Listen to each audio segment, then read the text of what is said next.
The mockery began the instant she crossed the threshold. "Hey, lady, the artisanal coffee bar is that way."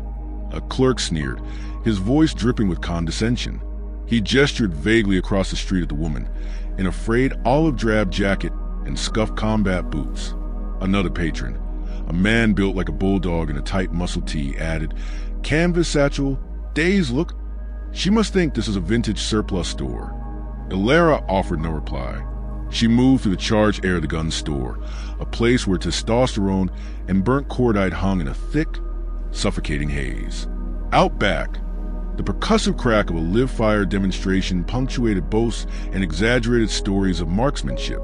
She ignored the sea of judgmental eyes and tapped a clean, deliberate finger on the glass countertop. "Show me the MRX Spectre edition," she said, her voice quiet but clear. "The pre-release prototype." A sudden, sharp silence fell over the store. Not a single person could utter a word, because that rifle was a phantom, a weapon that had never been sold or seen outside the legendary Spectre Phantoms unit. The clerk, Cade, a wiry man with meticulously sculpted goatee and a smirk that suggested he'd seen and dismissed it all, had been leaning over the counter. "You lost, sweetheart. Pilates class is 2 doors down. We sell thunder and lightning here." A man nearby, Jax, his hat turned backward like a permanent fixture, let out a performative whistle. "Look at those worn-out boots." She probably thought this was a charity bin. The assembled crowd chuckled, a wave of derision turning heads to get a better look at the intruder, a woman named Bianca. Her ponytail pulled so tight it stretched her eyes, waved a chrome-plated display pistol as if it were a designer handbag. She shook her head with a saccharine smile of pity. "You've wandered into the deep end of the pool, honey."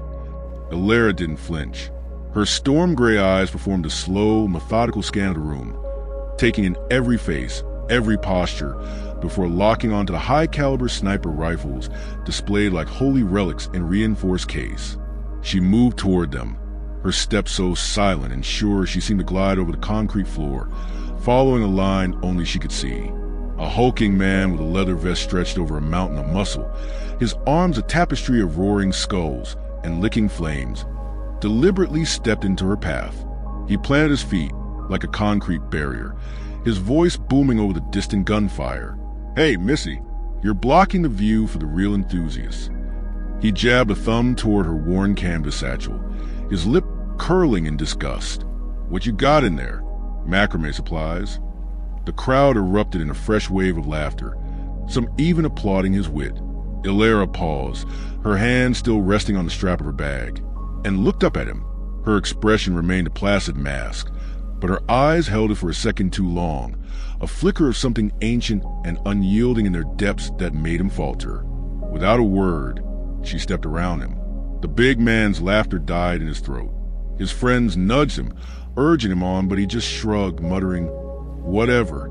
She's a nobody."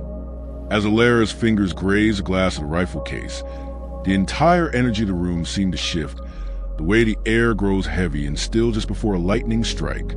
Cade followed her, his sneakers squeaking on the polished floor, the sound grating and loud in the tense atmosphere. "Don't tell me you're thinking of buying a .50 cal? Sweetheart, the scope on one of those costs more than your entire life wardrobe." Jax, now leaning against a display of gleaming pistols, called out, "I bet she's just here to take a picture for her social media. Gotta get those likes, am I right?" Bianca laughed the loudest, throwing her head back. Ilera didn't turn. She stood before the case, her posture perfectly straight, her gaze fixed on the matte black weapons within. They were instruments of pure, cold precision, their long barrels drinking the harsh fluorescent light. She wasn't gawking like a tourist. She was observing, her calm so profound it began to feel alien, unsettling. The crowd's amusement started to curdle into a confused unease. She wasn't playing by their rules. A woman in a sharp, tailored blazer, her nails a glossy blood red, stepped forward, her voice a purr of fake sweetness. "Oh, honey, you don't have to pretend with us. We all know you're just looking." She tilted her head, her smile as sharp as a stiletto, and raised her phone, snapping a picture of Ilera's frayed jacket. "This will be perfect for my story. Hashtag Lost Lamb." Flashes popped as others joined in. Ilera's hand, resting on her satchel strap, tightened for a fraction of a second, the only sign she'd noticed. She didn't turn, didn't rise to the bait. Instead, she squared her shoulders slightly, her silence stretching, becoming an active presence in the room. The laughter died, replaced by an awkward shuffling. They had expected reaction. Tears, anger, embarrassment, and her refusal to provide one left them adrift.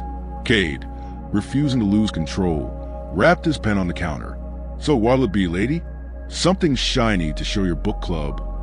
Illyra's eyes flicked to him, then back to the rifles. Her voice, when it came, was soft, yet it cut through the room like a shard of glass. "Show me the custom MREX Spectre edition, the pre-release prototype." The words detonated in the silence. Cade's smirk froze. Jax choked on his energy drink. Bianca lowered the prop pistol, her eyebrows halfway to her hairline. An older, grizzled man in the corner, his face a roadmap of hard-lived years, instinctively took a step back. "W what?" Cade stammered, his bravado finally cracking. "That model that's classified. Only Black Ops personnel even know it exists." The old shooter spoke up, his voice a low, gravelly rumble. "I saw one. Eastern Zone, 10 years back. A ghost in the snow. You don't forget a weapon like that." Illyra didn't blink. She tapped the glass again, a light but insistent rhythm. "Yes or no?" The manager, a stocky man with severe buzz cut and a permanent scowl, emerged from a back office. He shot Cade a venomous look before wordlessly unlocking a heavy vault behind the counter. He returned with a rifle case. Inside lay a weapon of breathtaking lethality, matte black and forged from materials that seemed to absorb the light. Its scope was a complex assembly of lenses that looked capable of seeing into the future. As the manager laid on the counter, a teenager with a vape pen dangling from his lips shoved his way forward. "Yo! No way she even knows which end is a dangerous one," he jeered, pointing at Illyra's worn boots. "Bet she can't even afford the cleaning kit for that beast." His friends howled with laughter. Illyra's lips curved into the faintest of smiles. It wasn't warm or cold, it was simply a fact. Her gaze met the teenager's, and his laughter caught in his throat.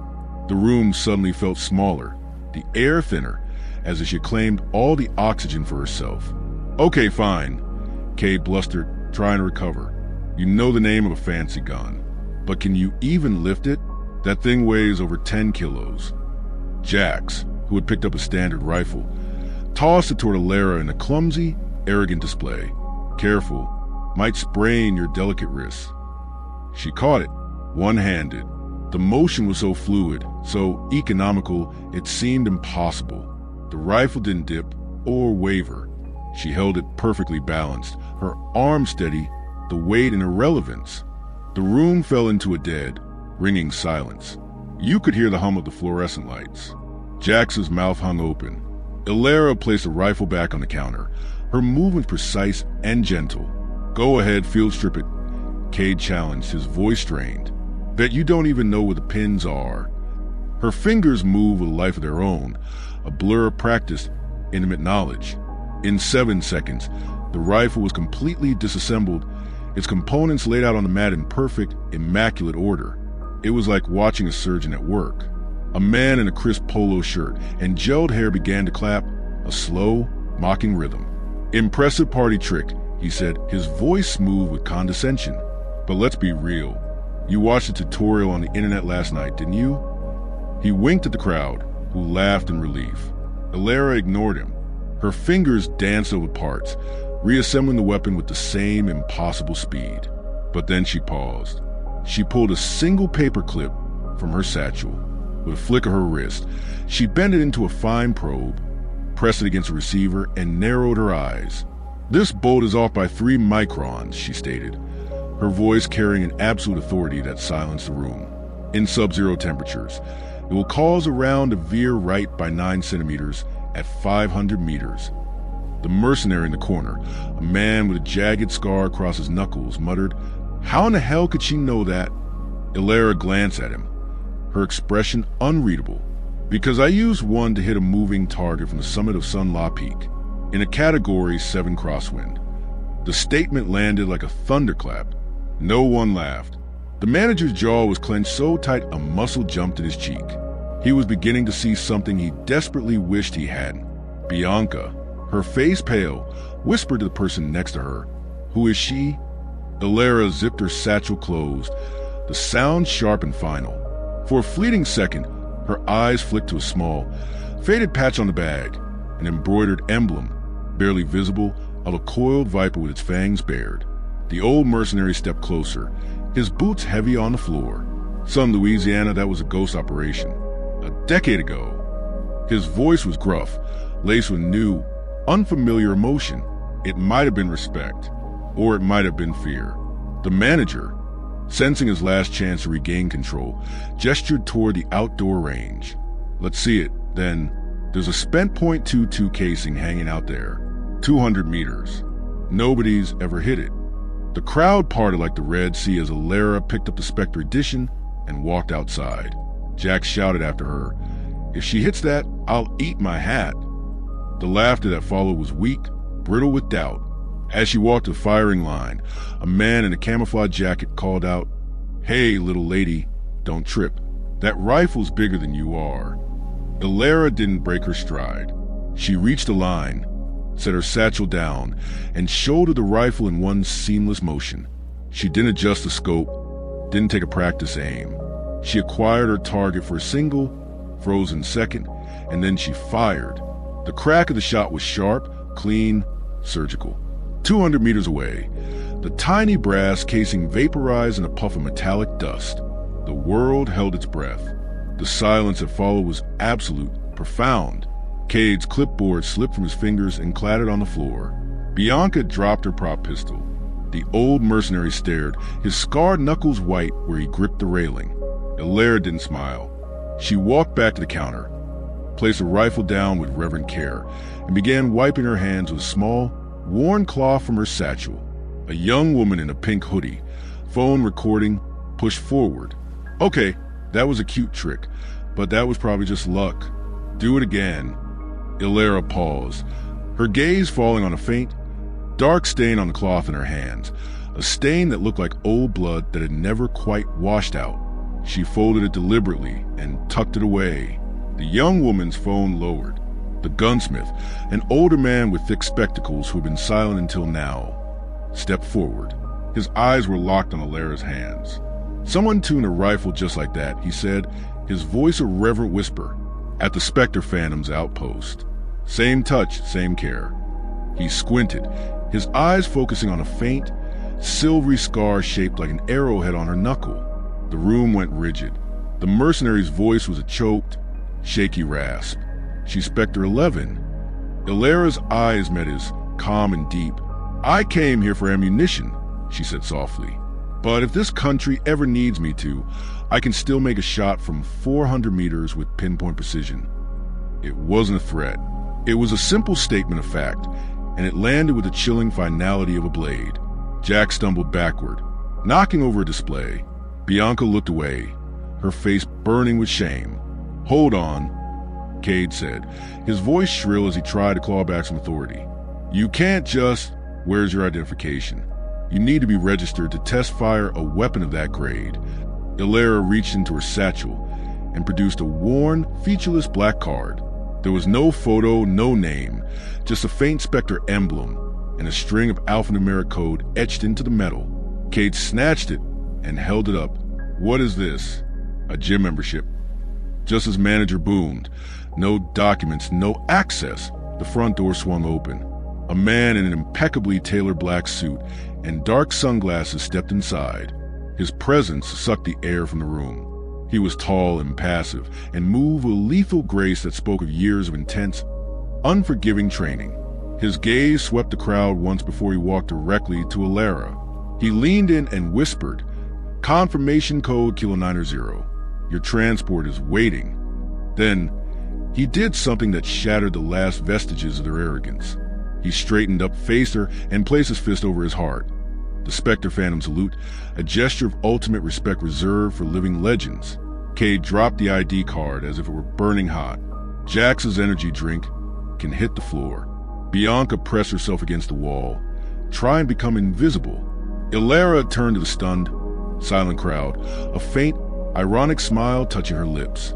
Time flies when you're having fun, doesn't it? As she walked toward the door of the man in black, Bianca, in a desperate attempt to save face, called out, "So you think you're some kind of secret agent now? This isn't a movie." Ilera paused in the doorway and glanced back. She reached into her pocket, pulled out a single, polished bullet casing, and set it on the counter. It was old and scratched, but gleamed as if it had been carried for years. It was a .50 caliber casing. Bianca's nervous laughter died in her throat. The single casing on the counter held more weight and told a more terrifying story than any words ever could. Then she was gone. The man in black followed her like a shadow, and the door clicked shut behind them, leaving the occupants of the store in a tomb of their own making. Outside, Ilera slid into a black, armored SUV without a word. The vehicle pulled away, disappearing into the twilight. Back in the shop, the fallout was swift and silent. Cade was fired by the end of the day, a cold, brief phone call from the owner being his only severance. Jax posted his video of the thrift store girl, but by morning, the internet had torn him to shreds. His sponsors dropped him, his followers vanished, and his online persona was destroyed. Bianca's social circle, built on the fragile currency of status, exiled her. The invitations stopped coming. Her calls went unanswered. The old mercenary sat in a dark bar that night, nursing a whiskey. "Saw a ghost today," he told the bartender, staring into his glass. "You don't forget a ghost." The gunsmith spent the next week recalibrating every high-end rifle in the store, searching for the 3-micron flaw. He found it in 2 of them. He fixed them quietly. The image of her hands, her scar, and her impossible calm burned into his mind. He kept her black ID card, not as a souvenir, but as a humbling reminder. The manager received a visit from a government liaison the next morning. No threats were made. None were needed. A single, sealed file was placed on his desk. He never opened it. He didn't have to. The store's atmosphere never recovered. The bravado was gone, replaced by a quiet, lingering unease. A rumor began to circulate, born from a deep web military forum, of a Spectre sniper codenamed Arrow, who had once held off an entire enemy platoon for 3 days in a blizzard. No one could prove it, but the description of the scar on her hand was unmistakable. Ilera never thought of them again. Her life was a series of quiet arrivals and even quieter departures. She didn't need their validation or their apologies. She carried her truth in the weight of her satchel, the confidence in her stride, and the unwavering calm in her storm-gray eyes, a silent testament to the fact that the most dangerous storms are often the ones that make no sound at all.